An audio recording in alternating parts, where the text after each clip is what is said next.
किसी गांव में एक घर में पति पत्नी दो प्राणी रहते थे। पति का नाम था बैठक मल और पत्नी को लोग कसरतिया कहकर पुकारते थे। उनके पास थोड़ी सी जमीन थी। दोनों खाते कमाते मौज उड़ाते थे। एक दिन की बात है कि कसरतिया ने नहा धोकर तरह तरह के पकवान बनाए। बैठक मल खेत जोतने गए थे। दोपहर के बाद घर पहुँचे तो नाना प्रकार के पकवानों की खुशबू उनकी नाक में पहुंची। आहा, आज तो मजा आएगा। चलूं, थोड़ा स्नान ध्यान कर लूं। स्नान ध्यान करने के बाद बैठक मल ने कसरतिया से खाने की मांग की। देर तक कसरतिया ने कुछ सुना ही नहीं। बैठक मल को मूंछों पर ताव देते हुए काफी समय इंतजार करना पड़ा। अरे, अब कितनी देर है? यहाँ तो भूख के मारे पेट पिचका जा रहा है। तुम्हें तो बच्चों की तरह पेट पीटने की आदत हो गई है। देखते नहीं, पूजा कर रही हूँ। पेट पीटने की बात करती हो? मालूम नहीं कितना काम करके आया हूँ। इतनी देर तुम्हें हल जोतना पड़े तो पता चले। क्या पता चलेगा? सुबह 4 बजे से चक्की पीसने बैठती हूँ। उसके बाद घर के दूसरे काम करने पड़ते हैं। घर पर रहकर तुम्हें यह सब करना पड़े तो दूसरे दिन भागते नजर आओगे। अरे, चक्की पीसती हो तो कौन सा तीर मारती हो? जरा भर आटा पीसती हो, जबकि यहाँ हल्की नोक से 10-10 बीघा जमीन को उलटना पड़ता है। इस बार कसरतिया को हार माननी पड़ी। बोली, मर्द जात हो ना, मानोगे नहीं। चलो, मैं हारी और तुम जीते। ठीक है, ठीक है। अब लाओ, जल्दी खाना दो।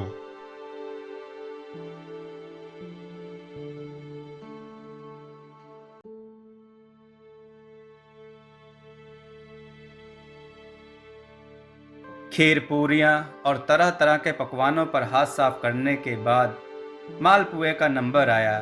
बैठक मल बड़े बड़े मालपुए चुन चुन कर खाने लगा। अभी वह दो चार ही खा सका था कि कसरतिया ने थाली खींच ली।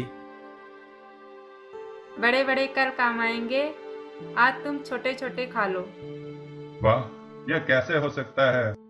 मैं तो बड़े बड़े ही पहले खाऊंगा। फिर वही बच्चों वाली जिद। लेकिन तुम ही क्यों बुढ़िया वाली हट करती हो?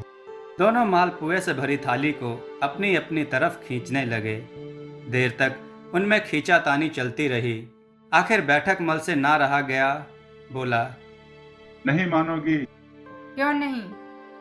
तो छोड़ दो थाली। एक शर्त पर। शर्त वर्त कुछ नहीं, तुम थाली छोड़ दो। बिना शर्त मैं थाली नहीं छोड़ूंगी।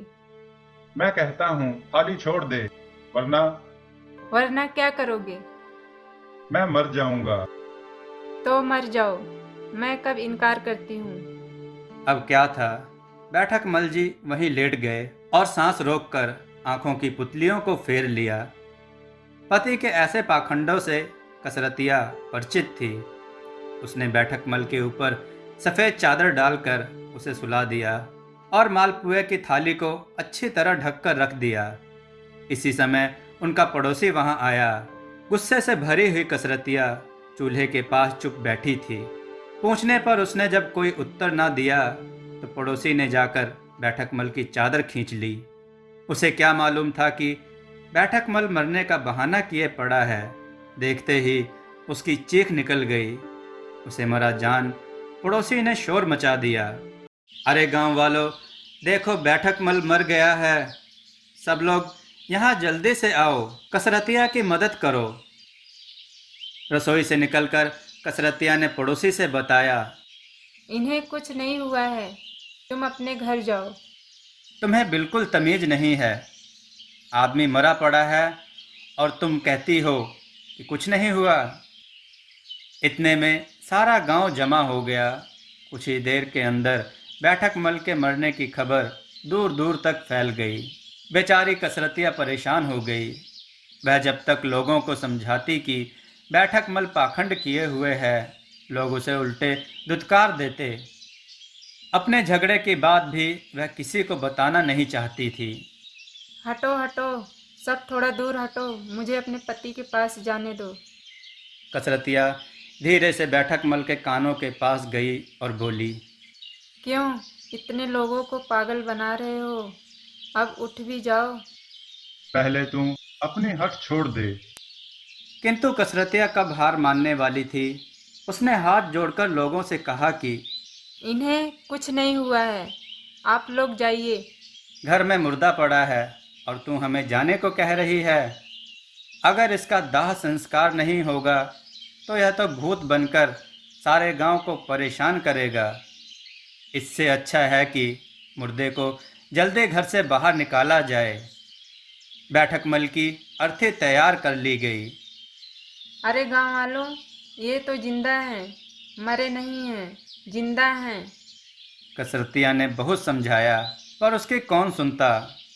गांव के लोग अर्थी उठाकर शमशान की ओर ले चले। पूरा का पूरा गांव, औरत मर्द बच्चे बूढ़े और उनके साथ कसरतिया भी शमशान पहुंच गई। अब कसरतिया को चिंता हो गई। कहीं बैठक मल को जिंदा ही फेंक दिया तो अनर्थ हो जाएगा। एक बार मुझे अपने पति के दर्शन कर लेने दो। लोग कसरतिया को पागल ही समझ रहे थे। बैठक मल की चिता तैयार की गई। अर्थी को चिता पर रख उन्होंने कसरतिया से अंतिम दर्शन करने को कहा। कसरतिया लपक कर चिता पर जा चढ़ी। बैठक मल के मुंह से कफन उठाया और चुपके से उसके कान के पास अपना मुंह ले जाकर बोली, क्यों जान देने की ठानी है? चलो, मैं हार मान लेती हूँ। तुम जीत गए, बड़े बड़े पहले खा लेना। सुनकर बैठक मल ने आंख खोल ली। वह चिता पर उठकर बैठ गया। देखते ही देखते उसने अपने को संभाला और चिता से उछलकर लोगों के बीच आ खड़ा हुआ। उसके मुंह से बार बार एक ही वाक्य निकल रहा था, बड़े बड़े पहले खाऊंगा, छोटे छोटे पीछे। बड़े बड़े पहले खाऊंगा, छोटे छोटे पीछे। सुनकर लोगों में भगदड़ मच गई। सभी को लगा बैठक मल भूत बन गया है, वह सबको खा जाना चाहता है। गांव के बूढ़े बच्चे औरत मर्द सभी अपनी जान बचाकर भाग निकले। देखते ही देखते मैदान खाली हो गया, किंतु बैठक मल को किसी की परवाह न थी। वह उसी तरह उछलता कूदता छलांगे मारता हुआ गांव में आ पहुंचा। उसे गांव में आया देख लोग अपने अपने घरों के अंदर दुबक गए। बड़े बड़े पहले खा जाऊंगा, छोटे छोटे पीछे कहता हुआ वह अपने घर में घुसा और मालपुओं पर टूट पड़ा। देखते देखते उसने परात खाली कर दी। अरे भाग्यवान, आज तो मजा ही आ गया। मालपुए खाकर मेरा दिन बन गया। मालपुए खाकर बैठक मल और कसरतिया चैन से सोए। अगले दिन गांव के लोगों को जब उनकी इस शरारत का पता चला तो उन्होंने मिलकर कसरतिया और बैठक मल की खूब पिटाई की और उन्हें गांव से बाहर निकाल दिया।